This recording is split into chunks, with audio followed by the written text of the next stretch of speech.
All right, ladies and gentlemen, welcome back to the program from the Marble Palace. Joining us, we got former State Representative Donnie Copeland is with us. Thank you, Paul. Good to be here. Got to say former, or you'll get letters. You'll get letters. Hey, fix my problem. Oh, man. How you been? It's been a week. Doing well. I actually enjoyed that last segment. That was pretty interesting. Yeah, it really was. A lot of... I don't know. He knows this stuff backwards and forwards. He really does. I've had the conversations with him many times over the last 9 weeks that I've been down here. And I knew I had to get him on the program because he knows where all the bodies are buried, the lottery bodies, and that's pretty good stuff. You know something, I know that we're probably not going to talk about lottery, but something pretty fascinating about lottery was when this was all being bantered about back in, what was it, 08 or 10, something like that. I think when we enacted the lottery, or they did. I came out strong against it because at the time that they were trying to pass a lottery, there were 14 states trying to sell their lottery. Because stop and think about a lottery. A lottery has a limited amount of people that will use it. So what has to happen is you have to spend more and more money to get that same group of people to play. Yeah. And so the margins continue to shrink, and that's what's happening. Yeah. So you build this infrastructure that costs.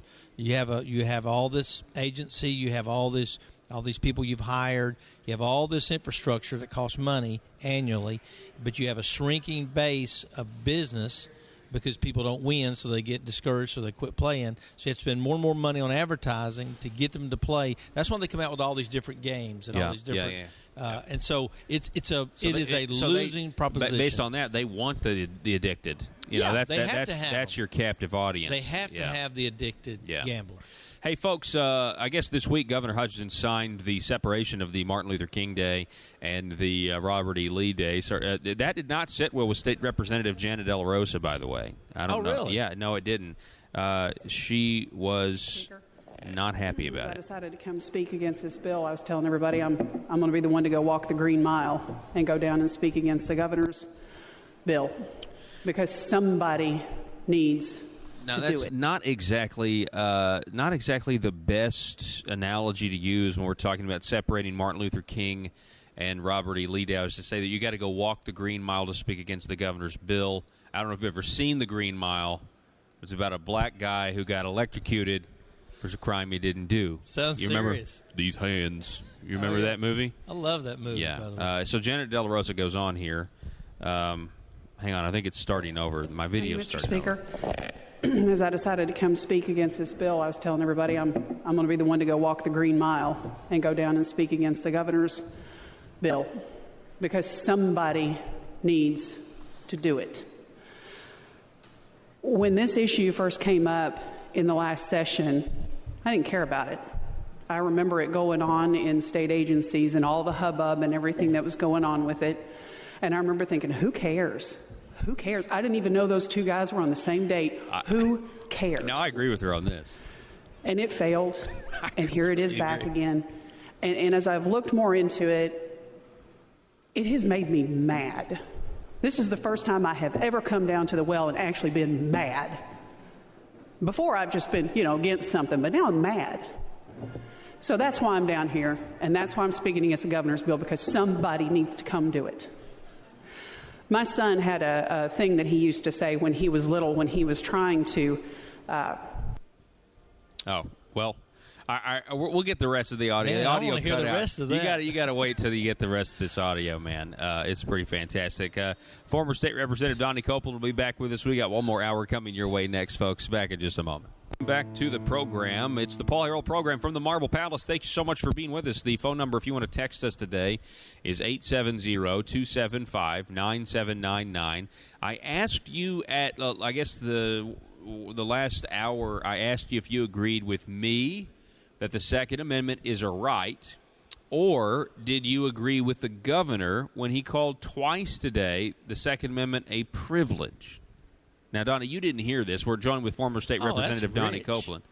Yes, I know. And here's some of your text messages. The Second Amendment does not have any stipulations as to where I can exercise my right, nor does it say I need additional training or need to spend additional money to have that right. and it is a right, not a privilege. So we have people that agree with me. They disagree with the governor. And, yeah, he signed a bill that's going to make it possible for you to protect yourself in places right now the law says you can't. So we can say generally that that's a good thing.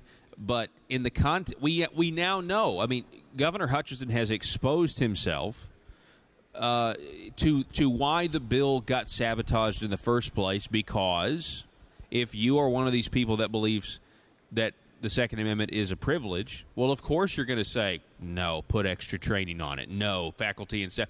We found out today that the initial problem that ASA had with the bill, remember, the initial bill only was going to allow faculty and staff on colleges to carry if they have a concealed carry permit. That's the original bill. He really created not a big deal. He really created the massive expansion by coming against it. He did, and he's taking heat for it because now they're saying you're going to be able to have guns in stadiums and stuff, which right now you can. I mean, according to this law, if you do the extra training and stuff. We've not seen the amendments though. I haven't. There are amendments coming. Yeah, I know. They're gonna pick it clean. They're gonna neuter it. It's it's gonna be ridiculous. We totally agree on that. To him, it's a privilege. It's exactly right, because you're not responsible to you're not. He wants to decide who's responsible and who's not. But what we found out today with the press conference, according to Charlie Collins, was that here I've got the audio here. Let's listen. Don't forget Janet De La Rosa now. I want to hear that we're going back. We're going to go get good, her. We're going to get to her. Charlie Collins at the signing of this gun bill. Listen to this. Well, thank you very much, Governor. I appreciate that, and I appreciate all your work through this process. I've said from the beginning that my goal has been to help keep our loved ones safe on college campuses. The Secret Service and the Department of Education did a study after Columbine and the massacre there, and they developed a profile of a rampage killer, and there's some bad news in that profile, including the fact that these people are plotters and planners and researchers, and they look for places where they can find our innocent folks, and they can wreak havoc and get the television cameras out and the newspaper reporters out so they can share their manifesto of hurt feelings. And there's no way to identify these people in advance. There are no racial variables, there are no mental health variables, there are no prison record variables, and these people don't snap. They don't snap spontaneously and whip a weapon out of their pocket. They plan, they research, they FOIA request for security plans. They do all the things that you would expect somebody to do who's trying to mercilessly murder our loved ones. The one thing they cannot do is plan for a good guy or a good gal with a gun who might interdict their plan. Now, these comments by Charlie Collins are good. Yeah. I mean, they're good comments. That's his motivation for the bill, but keep going. So I believe what we're doing here is increasing the safety of Arkansas by deterring some of these crazy killers from choosing to go to our campuses and potentially murder people. I really want to thank the governor for helping to educate me, because initially when I designed this, I had an arbitrary safety factor, and that was this notion of a class of person, a professor who might be more familiar with his or her surroundings as a method for helping to reduce potential accidents and things of that nature. But the governor's expertise in this area and his experience really made clear, obviously very clearly to me, the importance of doing it through a qualification process.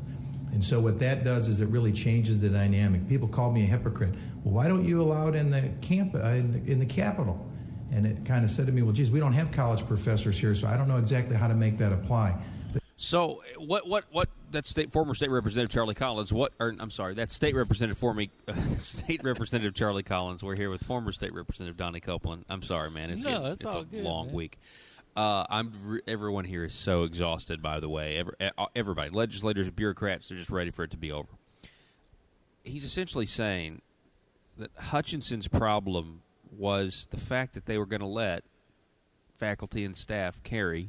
Faculty and staff. We're talking about mostly people who society, even though I consider adulthood much earlier than society does personally, but generally society considers, you're now a professor or you're on faculty.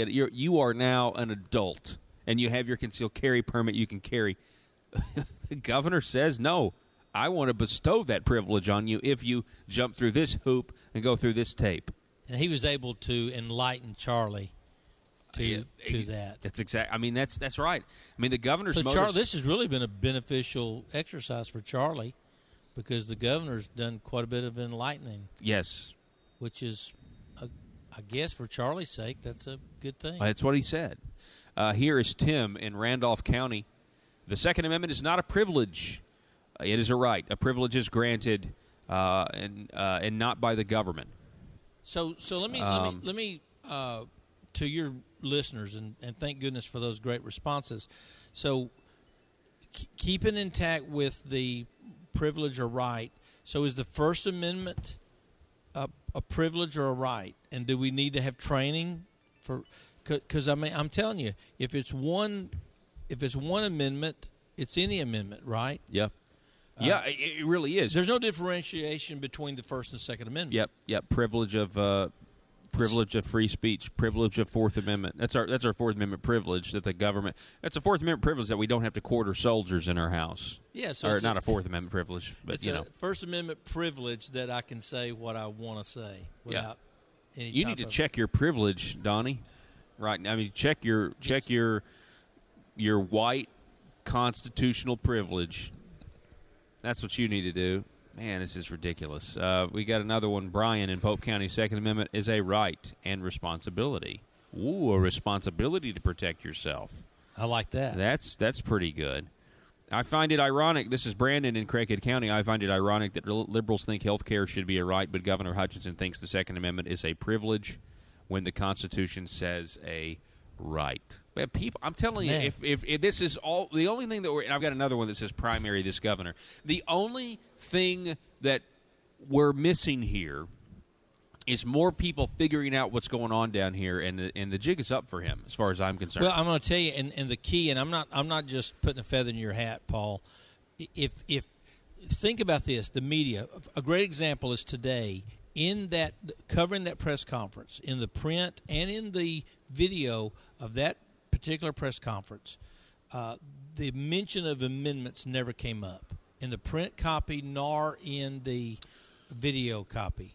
Disman got up for a moment and talked about amendments briefly, the president pro temp. So, again, if these people didn't listen, that's why they don't know. They're working. They're busy.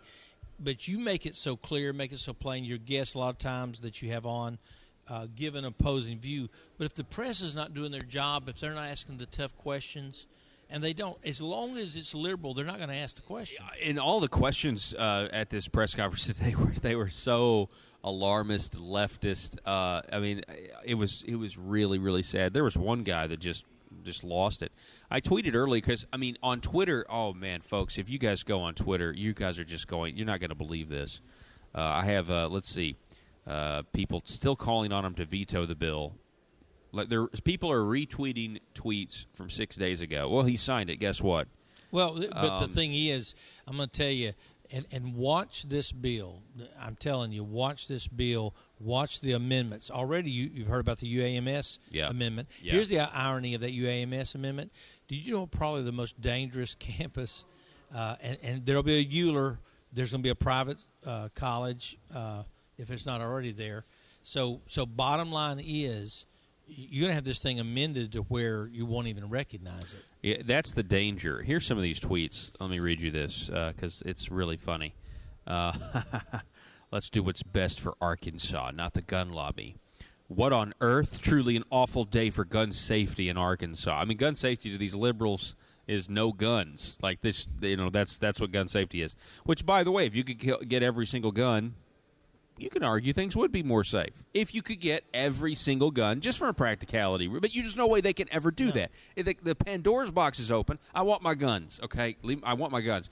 Let's see here. I mean, it goes on and on. The college leftist stereotype is totally confirmed now on Twitter because these people are just in complete shock, and they're really worried about it. And it just goes to show you that – the fact that they don't understand gun-free zones attract crazies is just, it shows that we're not teaching critical thinking skills at our colleges. No, that's absolutely right. And I tweeted out last night, the governor kept saying he wasn't sure if he was going to sign the bill. He had let him know at 10 a.m. this morning, blah, blah, blah. Now, hang on. I didn't know any of that. Oh, yeah. Yeah, he up until yesterday evening, he was not sure he would sign the bill. He said, I'll let you know at 10 a.m. in the morning. What they were working on, I believe, was the amendments I think there was two things. And when I tweeted this out, I had a picture of a guy with his finger up in the air. I wasn't able to show him moistening his finger before he put it in the air, but basically, I believe personally the governor was putting his finger in the air to see which way the wind was blowing. He wanted to veto, or he wanted to send right. us back to committee so bad, and he was hoping. Yeah. And I think Charlie probably said, "No, look, Governor, you've basically I think he did too. You've watered this thing down to the nth degree. I'm not taking it back to committee." And so here's what will happen. We'll amend it after the fact. Yeah, some of these. I'm trying to find John Brubbett's Twitter because he had an interesting. He had some interesting stuff to say about this. Why don't you looking there just real quick? UAMS and Euler.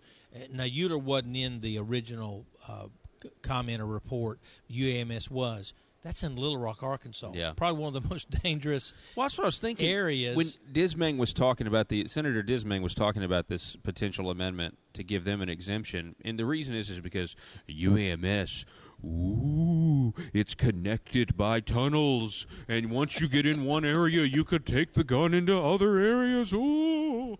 And it's just it's so ridiculous. But I thought to myself, honestly, God forbid. The only gun. It's a huge facility. Guns. It's like a city in and of itself. Yeah. It's now they're going to make it a gun-free zone. God forbid something happen and nobody in there has the right to defend themselves. And Senator Dismang, quite frankly, if something ever does happen there, is going to own it because it's going to be his amendment giving them this exemption that is really, quite frankly, unneeded. Now think about this real quick before. Is it Brummett? Is it we're going to? Yeah. I can go. Now think about this. By Charlie's own admission, these things that happen on these campuses are calculated. So what it tells me, when you say we're going to exempt UAMS by Charlie's own admission, you are inviting you're tragedy. inviting the calculator, those people who are calculating, who are scheming, who are planning. UAMS is their target. Yeah, that's exactly right. Here's liberal columnist John Brummett's tweets. NRA lobbyist Chris Cox told me the gun carry bill is too restrictive. I'm sorry. Told me gun carry bill too restrictive. Wouldn't commit to a ceding to UAMS fix Asa wants and Dismang handles. So John Brummett is reporting the NRA is not for the UAMS exemption. Of course, that could change next week because the NRA used to be for the most conservative. I've really lost a lot of respect for them. And I don't know if that – I mean, Chris Cox was not the guy on this. There was another guy on this named Anthony Roulette. They brought in Chris Cox for the signing today. I don't know if that's just because he's the head of the NRA's legislative arm or if maybe there has been some complaints registered. I'm not sure. He goes on John Brummett writing, Dismang, President Pro Temp of Senate, tells me he will personally handle gun fix bill.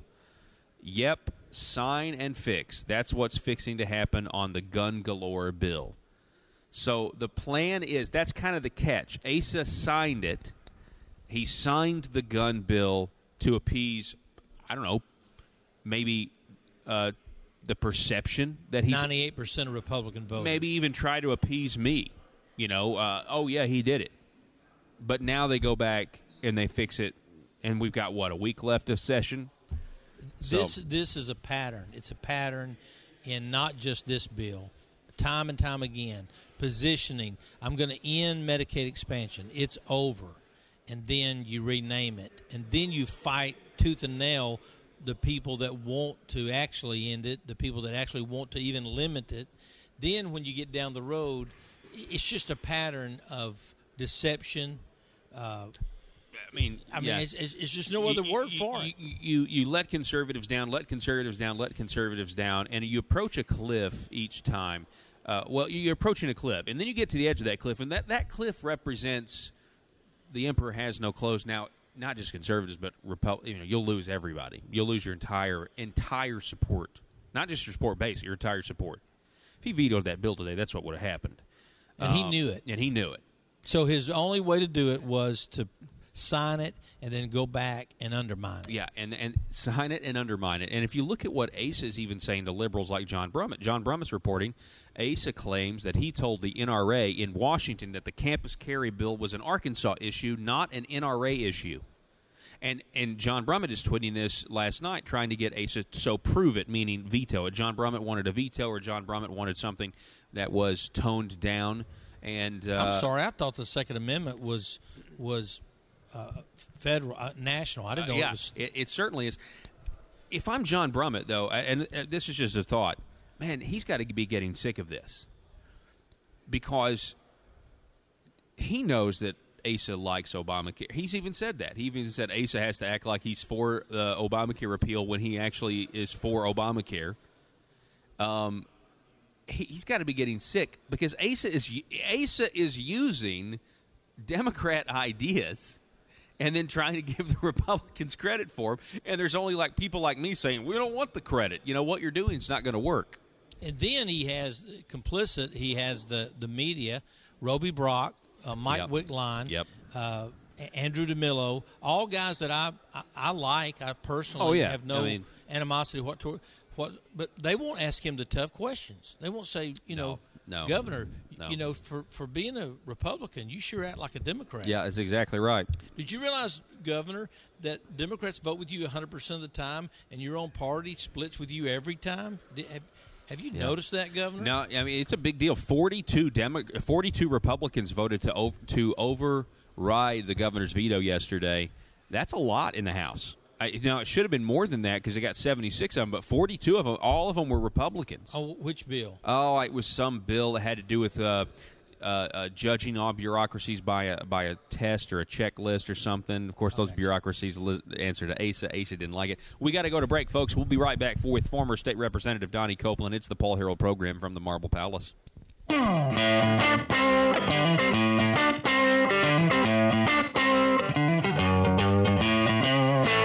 This is Steve.